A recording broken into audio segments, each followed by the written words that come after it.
quero pedir para todos que abram suas Bíblias, os que estiverem, aqueles que estão sem Bíblia, pode acompanhar na projeção que o Davi vai projetar para nós, em Lucas capítulo 13, versículo 1 até o versículo 5. Lucas 13. Lucas capítulo 13, versículo 1 ao 5. Podemos proceder à leitura? Amém? Amém. Amém. E naquele mesmo tempo estavam presentes ali alguns que lhe falaram dos galileus cujo sangue Pilatos misturara com os seus sacrifícios. E respondendo Jesus disse-lhes: Cuidais vós que esses galileus foram mais pecadores do que todos os galileus por terem padecido tais coisas? Não vos digo. Antes, se não vos arrependerdes, todos de igual modo perecereis. E aqueles 18 sobre as quais caiu a torre de Siloé e os matou, cuidais que foram mais culpados do que todos quantos homens habitam em Jerusalém? Não vos digo. Antes, se não vos arrependerdes, todos de igual modo perecereis. Amém? Oremos. Amado Deus, pedimos neste momento perdão dos nossos pecados, das nossas falhas e fraquezas. Te rogamos, Senhor, que o Senhor nos ajude, nos faça em condição de poder falar e anunciar o seu santo nome. E todos que aqui estão, todos que estão nos ouvindo nas redes de transmissões, que possam também estar sendo alimentados da sua santa palavra. Amém. Em nome de Jesus, nós te agradecemos. Amém. Amém. Obrigado. Deus nos ajude e que tenha piedade de nós. Amém. Irmãos, nós vemos Jesus dizer duas vezes de dois fatos. Primeiro, sobre esses galileus serem assassinados por Pilatos enquanto eles estavam em Jerusalém fazendo sacrifício. E depois, Jesus contou de um caso bem conhecido, de uma torre que caiu e matou 18. A conclusão de Jesus, nos dois casos, ele diz: quem não se arrepende, de igual modo perecereis. Nós vamos, durante esses minutos que nós temos, trazer a meditação e o comentário desses dois casos. Algumas pessoas que estavam ouvindo Jesus, quando aconteceu de interferirem na palavra do Senhor e dizerem, durante uma certa pausa dos ensinos de Jesus, então chegaram alguns homens para contar esse caso e para saber a opinião de Jesus. Aquele evento violento que ocorreu no pátio do templo provavelmente deve ter causado muita comoção e uma interrogação muito grande: por que aconteceu isso? Toda a tragédia que nós vemos, principalmente com pessoas que estão fazendo coisas boas, há uma interrogação: o porquê? Do mesmo modo que qualquer um de nós, eles chegaram para Jesus para ouvir a opinião de Jesus. Alguma explicação Jesus deveria ter, provavelmente, devido ao inconformismo que eles estavam.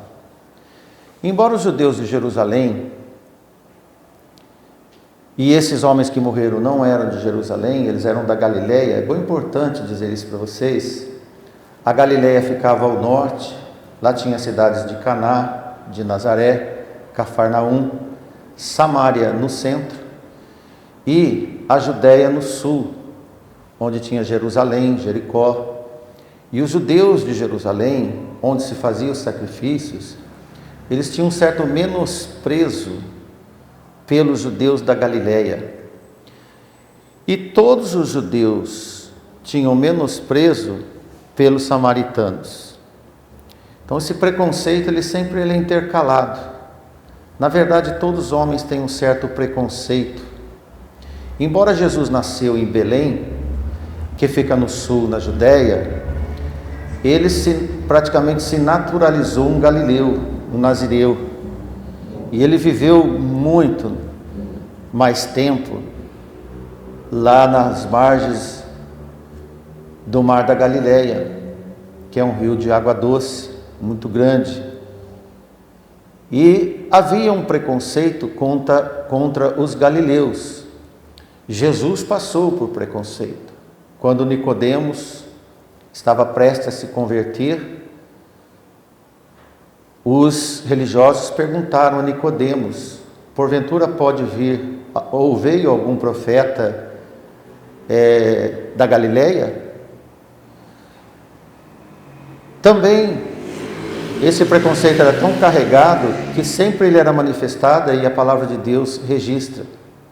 Quando em João capítulo 1, versículo 45 e 46, quando Felipe achou Natanael, e Felipe disse para ele: havemos achado aquele a quem Moisés escreveu na lei e os profetas, Jesus de Nazaré, filho de José.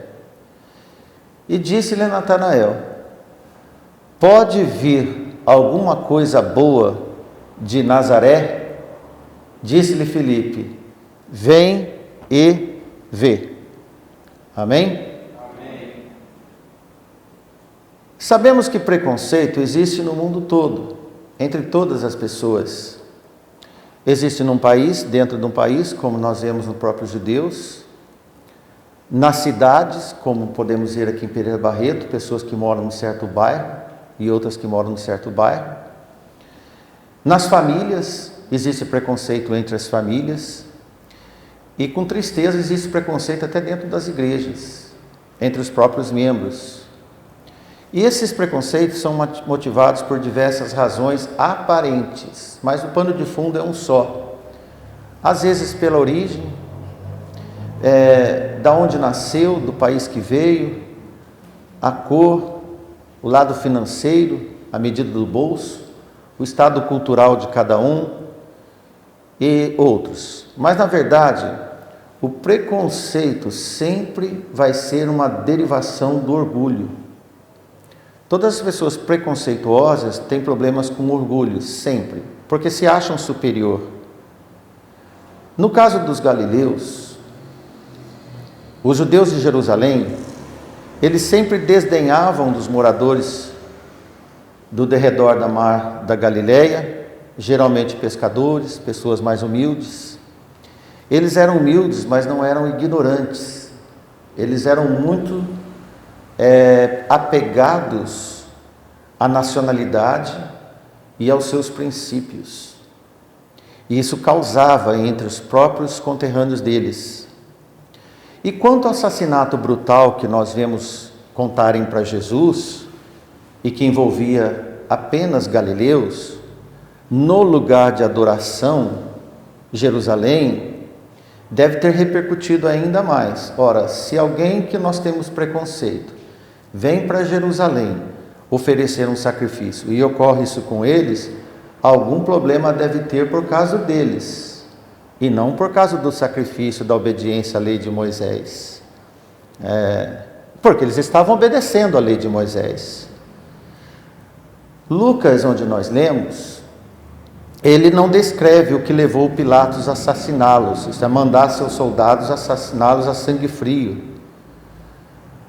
E que assunto estava acontecendo para que Pilatos fizesse isso.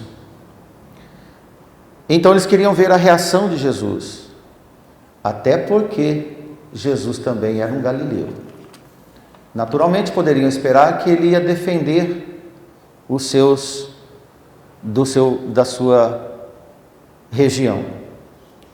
Quantos os que abordaram Jesus para contar esse caso, que é um fato interessante, o motivo deles abordarem Jesus, foi por uma questão de curiosidade e especulação para assuntar com Jesus alguma coisa vinculada aos pecados culpados na medida de crueldade que cada um passa.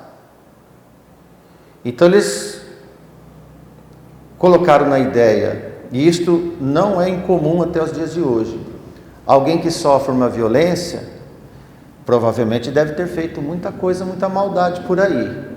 Nós não sabemos, mas o ocorrido aponta. Será que isso procede na palavra de Deus? Como nós vamos conferir? Na resposta que Jesus deu. A resposta de Jesus é uma reprovação pelo hábito de julgar apressadamente pelo que se vê acontecer com as pessoas, medido através de fatos acidentais, doenças, uma região que passa por uma catástrofe, a quantidade de pecados dos outros. Então mede-se pelos fatos. Embora nós sabemos na Bíblia que o Senhor sempre castigava algum povo por desobediência e mandava assim pragas, mandava inimigos para cuidar deles. Mas aqui a situação é diferente, porque envolvia preconceito e havia julgamento. Porque entre nós é comum as pessoas dizerem, e devemos tomar cuidado para não dizer também, fulano de tal mereceu, eu acho pouco, foi tarde demais, deveria ter morrido antes, eu quero que ele se exploda, para não falar outras coisas, merecia ainda mais. Então geralmente esses julgadores do povo, eles colocam até medidas, se merecia ou não merecia, se devia ter morrido antes ou não. Será que nós temos essa autoridade de Deus para tal procedimento? E isto as pessoas medem, quantitativam o castigo, supondo o quantitativo de pecado.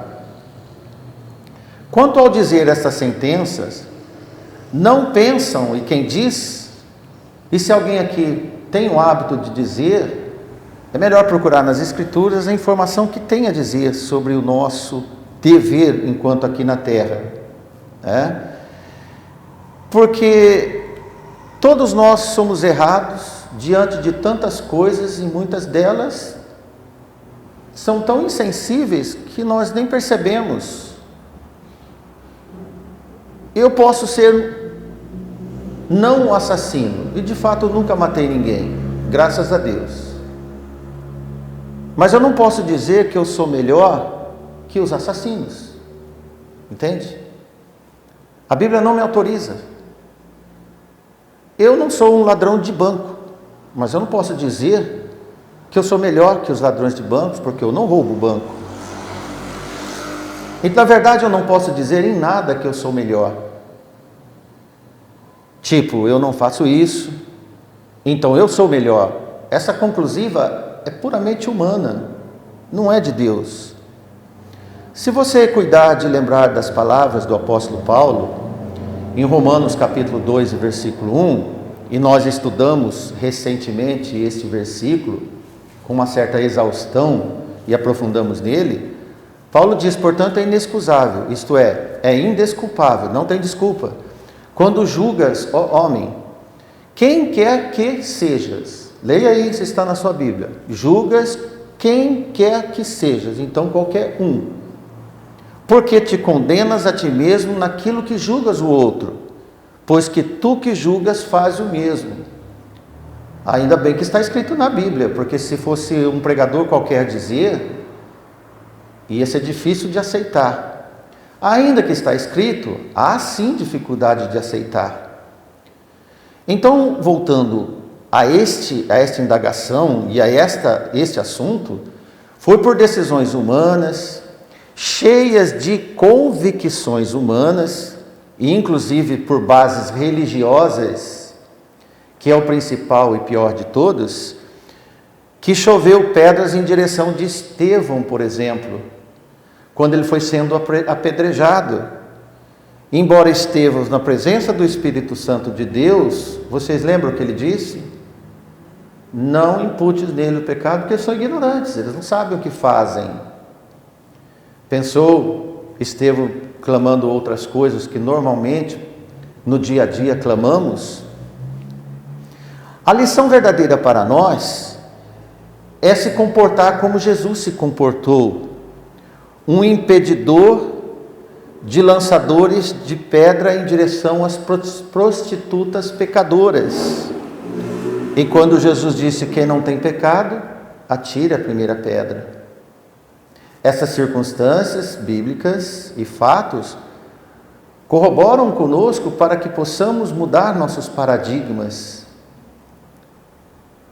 Então Jesus disse, na expressão 2 vezes, de todos de igual modo perecereis, tanto em Siloé quanto no caso dos galileus. É um paralelo ao que Jesus disse também, podemos dizer, em relação ao reagente apóstolo Pedro, quando feriu a orelha do servo do sumo sacerdote chamado Malco.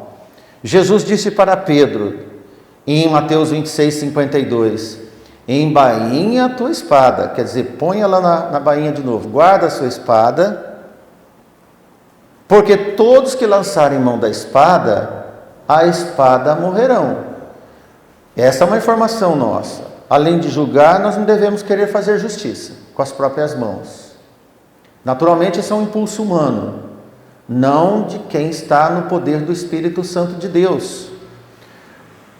Por algum motivo, como nós já dissemos para você, Pilatos ficou sabendo que esses galileus tinham se dirigido, descido para Jerusalém, e ele mandou seus soldados ir lá e matou todos. Isso foi uma carnificina, porque nós lemos que o sangue deles, quando eles foram esfaqueados, transpassados a espadas, o sangue deles foi misturado com o sangue dos animais que eles mesmos sacrificavam. Imagine que cena horrível, cheia de violência, e o tumulto que causou e a comoção que causou também no pátio do templo. Afinal, eles estavam ocupando um cerimonial de sacrifícios, foram surpreendidos no momento de obediência à lei de Moisés, obediência a Deus. Logo imaginaram que eles eram terríveis pecadores. Talvez a ira de Deus tinha impedido eles de chegarem no momento de concluir o sagrado, o ato sagrado, ou qualquer coisa que julgasse pior. Mas isso não é só caso dos judeus. Por exemplo, quando Paulo naufragou e entrou naquela ilha, ele foi picado por uma cobra e os bárbaros ficaram observando, em Mateus 28:4, se não me engano. E o que os bárbaros concluíram? Falaram, esse homem deve ser um pecador daqueles, porque ele escapou do naufrágio, agora a cobra vem e pica. Ele vai ter que morrer de qualquer jeito. Se ele escapou do naufrágio, ele vai ser picado por cobra e vai morrer também. Sabemos que o Senhor libertou Paulo e não morreu. Depois a conclusão foi outra. Tardia, mas foi.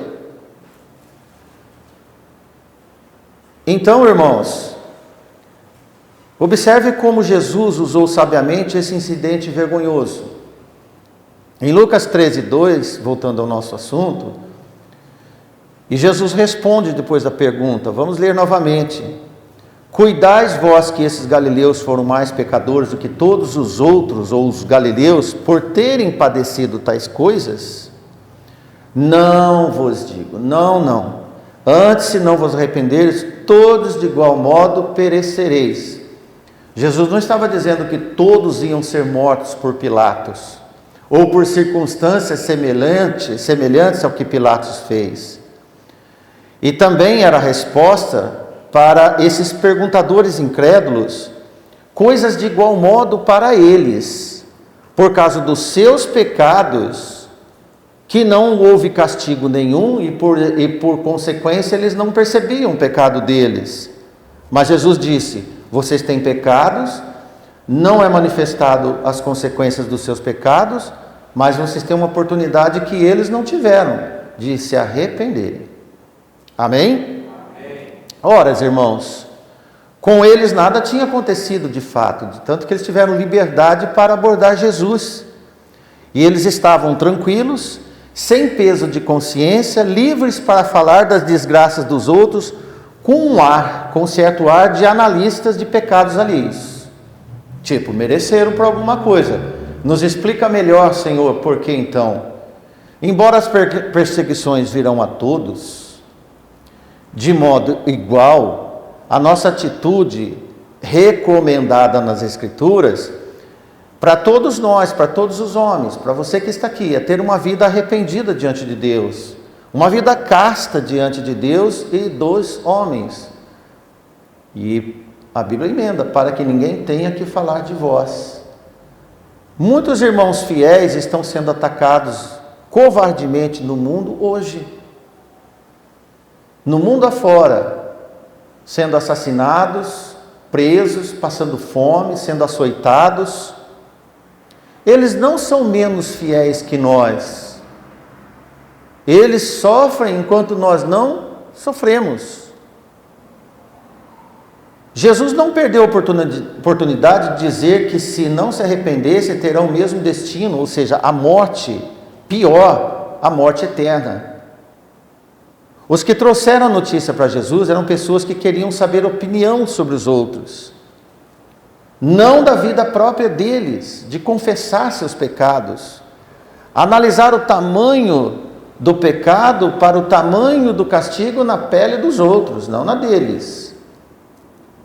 Isaías 55:7, Isaías diz: deixa o perverso ou o ímpio, em algumas versões, o seu caminho, e o iníquo os seus pensamentos, e converta-se ao Senhor. Deixa cada um fazer o que ele quer fazer. Nós não temos autoridade para coibir, para interferir e nem para julgar. Cuide de você, se arrependa e converta-se. Em Salmo 103, o Senhor disse: não nos tratou segundo os nossos pecados. Graças a Deus por isso. O Senhor não nos tratou segundo os nossos pecados e nem nos recompensou segundo as nossas iniquidades. Agora é hora de pensar em nós. Isso Jesus queria que aqueles outros homens pensassem neles. Veja vocês, antes de fazer uma fotografia maldosa dos fatos que ocorreram com esses homens. Porque os judeus e os bárbaros, como já comentamos no caso de Paulo, eles diziam que ninguém sofre sem culpa. Só que em 1 Pedro 3,18, Jesus sofreu pelos injustos. O justo pelos injustos. Então aí já mata esse argumento. Como aconteceu até hoje, e acontece até hoje, no raciocínio dos homens. Por isso que algumas heresias surtem em algumas igrejas, por causa desta convicção errada e antibíblica. Por exemplo, a teologia da maldição hereditária. Então as pessoas acham que tem uma maldição hereditária e tem que quebrar essa maldição. E aí vai os sacrifícios que eles determinam fazer, sempre envolvendo dinheiro. Mas não é o nosso assunto agora, é só para dizer que estas vertentes heréticas criam situações calamitosas para o povo. Segundo eles, o tamanho do pecado acumulado decide o tamanho da pena. Tanto maior pecado, maior sofrimento neste mundo. Assim pensavam os judeus, e Jesus confronta-se com essa ideia deles. Jesus não diz nada sobre a relação entre o desastre e alguma afronta daqueles galileus. Pode ser que há uma relação, pode ser que não, nós não sabemos, e Jesus também não falou. Nós não sabemos, em todo caso, Jesus não disse que eles eram inocentes ou que eles tinham algum gravíssimo erro para acertar com Deus. Diante de Deus, eles são culpados. Mas como eles, os que sofreram, também todos os galileus eram culpados diante de Deus e mereciam pena semelhante. Isso Jesus disse. Todos de igual modo perecerão se não se arrependerem. Essa é a medida de Deus. Qual é a medida de Deus? De igual modo. Se não se arrepender, de igual modo. Aos arrependidos também, de igual modo, serão perdoados. Amém, irmãos? Amém. O tamanho do pecado não importa para Deus. O que importa é o arrependimento confesso e completo. Isso tem importância para Deus. Amém. Essas vítimas não foram maiores pecadores do que os sobreviventes. Quem age assim, age e pensa erroneamente. E Jesus critica as pessoas que julgam as vítimas de acidentes, doenças incuráveis, calamidades, assassinatos.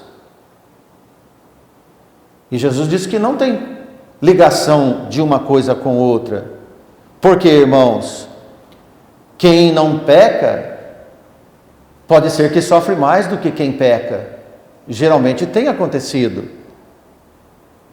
Porque o mundo tem impunidade aparente, e esses se acham por si mesmos menos pecadores e têm a liberdade, a arrogância, o preconceito, como nós falamos, de cair em julgamento em relação àqueles que eles se acham dignos de sofrimento. Veja Eclesiastes 11, 12, sobre este assunto para nós. Logo o juízo sobre a má obra.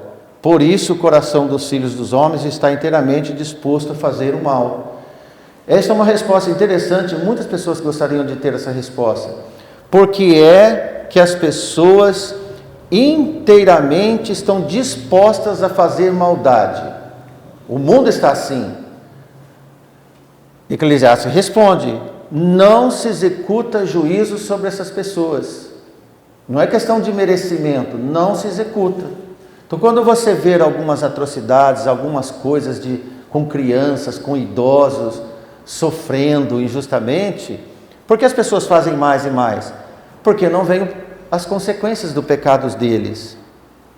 E no versículo 12, Eclesiastes diz: ainda que o pecador faça mal 100 vezes, e os dias se lhe prolonguem, pode acontecer, a pessoa maldosa ter uma vida rica em abundância. Davi teve essa preocupação, e ele se indignou, ele foi entrar no santuário, aí quando ele viu o fim daqueles homens, então ele se agradou no Senhor. Mas os galileus não tinham o acesso que Davi tinha ao trono de Deus. Então no versículo 12 diz: ainda que o pecador faça mal 100 vezes e os dias se prolonguem, contudo eu sei com certeza que bem sucede aos que temem a Deus, aos que temem diante deles. Não importa o que está acontecendo lá fora com os ímpios, o mais importante é o que está acontecendo com aqueles que temem a Deus. Amém. O futuro seu, meu irmão. Se você teme a Deus e é um arrependido, você não vai voltar a sua atenção, o seu tempo, ao pecado do próximo. Você vai voltar-se à sua santidade, a sua aproximação a Deus. Então você vai entender que o próximo é merecedor de oportunidades e não de julgamentos. Tem muitos irmãos, pastores da igreja, que se preocupam mais com o julgamento das pessoas, a levar o evangelho da salvação a eles. Jesus não fez isso. E por que alguns pregadores têm hábito de fazer? Essas pessoas deveriam descobrir que eles mesmos são culpados diante de Deus, até os dias de hoje. Jesus não veio para os justos. Veja que em Lucas 5,32 diz: eu não vim para chamar os justos, mas sim os pecadores ao arrependimento. Se um dia você se sentiu pecador, você veio à igreja e confessou seus pecados e se arrependeu e faz parte da igreja. Amém, irmãos? Amém. O horrível mesmo não são essas calamidades que acontecem, e elas não deixam de ser horríveis, mas o horrível mesmo é morrer sem arrependimento. Não tem notícias que eles clamavam por arrependimento enquanto eram assassinados em relação a esses galileus. Morrer é ruim, mas pior é morrer sem os pecados perdoados. Em qualquer forma de morte sem arrependimento, sofrerá eternamente. Quero criar um parêntese para os irmãos, para você, meu irmão que está ouvindo. Por isso que não é saudável você ir no velório de alguém que você não conhece e dizer: fulano de tal descansou. Você diz que descansou aquele irmão que foi fiel, guardou a carreira, guardou a fé, e está pronto para encontrar com Deus e já está na glória. E esse sim descansou. Mas os homens que pecam e não se arrependem, ele não descansou, ele entrou num processo pior que antes. Sofreu ou não sofreu aqui, o processo dele será eterno e de sofrimento eterno. Aliás, coisas que as igrejas não estão falando mais, sobre o inferno, sobre a condenação eterna, sobre o sofrimento eterno, até porque esses assuntos fazem com que as pessoas fujam de ouvir a realidade merecida, não é? Então, irmãos, numa segunda fase da pregação, para não ser muito longo, por isso que Jesus continua e fala sobre esse outro desastre da Torre de Siloé. Esse foi um outro acidente que aconteceu, todos sabiam, um acidente trágico. Essa torre caiu. Siloé era um bairro no sul de Jerusalém. Essa torre estava em construção, provavelmente. Ela caiu e matou 18 operários que estavam lá, ou pessoas que estavam lá, onde caiu os destroços, as pedras dessa torre. E aí Jesus toca nesse assunto. Mas por que Jesus foi falar de um outro assunto, paralelo ao assunto também, vamos dizer, acidental ou catastrófico? Qual seria a explicação de Jesus trazer esse outro caso na pauta de conversa com aqueles homens? Será que foi necessário Jesus dizer? Vamos ver o que Jesus quis mostrar com esse segundo exemplo. Primeiro, irmãos, vamos lembrar o primeiro caso. No caso do massacre no pátio do templo, poderia dizer que Pilatos era o homem responsável pela morte daqueles galileus, certo? Poderia dizer. Não precisa falar sobre o motivo do sofrimento deles, pois é claro, foram vítimas do pagão pecador, atroz, Pilatos. Mas nesse segundo exemplo, sobre a Torre de Siloé, é impossível responsabilizar uma pessoa. Neste caso, a ideia de que Deus castigou mais forte aqueles 18.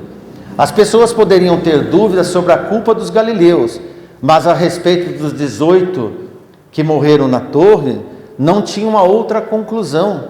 Não podia responsabilizar nenhuma pessoa. Provavelmente, segundo essa linha de julgamento dos homens, então eles mesmos deveriam ser culpados. E de novo Jesus diz: antes, se não vos arrependerem iguais eles, agora de Siloé, de igual modo perecereis. 2 vezes Jesus diz, nas 2 vezes Jesus diz: se de igual modo não arrepender, de igual modo perecereis. Então, irmãos, olha como o homem injusto. Para os judeus existia diferença entre os habitantes da Galileia e os habitantes de Jerusalém, a cidade santa. Como que as pessoas são preconceituosas e podem julgar as outras? A Torre de Siloé estava em Jerusalém, enquanto os galileus morreram em Jerusalém, mas não eram de Jerusalém. Nem os galileus, nem os da Judéia são diferentes diante de Deus. 2 vezes Jesus então disse que esses homens são culpados diante de Deus. Todos os homens são grandes pecadores e que não merecem nada além de perecer. Isto quer dizer morrer eternamente, e isso sim é tragédia. Foi o que Jesus ensinou. Esta foi a mensagem dele para todas as pessoas que estavam lá naquele momento, mas também para todas as pessoas que vieram depois e que ouviram e que leram essa passagem. Nesse caso, nós no dia de hoje. Amém? Porque qual a lição para mim e para você? Nós nunca podemos encarar os nossos vizinhos, os nossos colegas, ou qualquer pessoa que seja mais pecadora que você pode conhecer, que você possa julgar que ele é menor que você. Nunca pensa que você é mais pecador do que outras pessoas, se por acaso você sofrer um trauma, um acidente, uma doença, e não ter nenhuma culpa de sentimento que você fez alguma coisa por sofrer aquilo. Então não se vitimize. Por um lado você não acusa, e por outro lado em você não se vitimiza também de algum desastre ou de alguma doença. Mas nós devemos considerar que o maior dos pecadores, ainda que seja com uma saúde de ferro, com dinheiro no bolso, com oportunidades tais, isso sim é de Deus, quando você tem todo esse conforto e ainda encara como o pior de todos. Foi o que Paulo fez. Isso faz com que a gente se humilhe, se reverencie diante de Deus. Isto faz nós amarmos o próximo e nos conduz ao arrependimento. Porque sem humildade ninguém se arrepende. Então não pense que você é um pecador menor em comparação com os outros por sofrer mais. Nunca se vitimize, nunca se faça de coitadinho neste mundo. Nós não precisamos deste artifício. Ou as pessoas se fazem de coitadinhos, ou ela julga o próximo. Sempre assim. Ela sempre está num extremo. Para concluirmos, não muito tempo à frente, depois, um outro galileu será morto na mão de Pilatos. Aliás, Pilatos lavou as mãos. Quantos galileus que faziam sacrifício ele mandou matar, e quanto a Jesus ele lavou as mãos. Assim são os homens. As pessoas olharão para Jesus na cruz e chegarão a uma falsa conclusão também, de que Deus está punindo. Está punindo Jesus porque ele fez afirmações que aos olhos dos homens era falsa. Primeiro, Jesus disse que ia derrubar o templo em 3 dias e reconstruir. Eles acharam que era o templo onde aconteceu o assassinato dos galileus. E outra acusação que tiveram a Jesus, porque ele disse que ele era o Filho de Deus.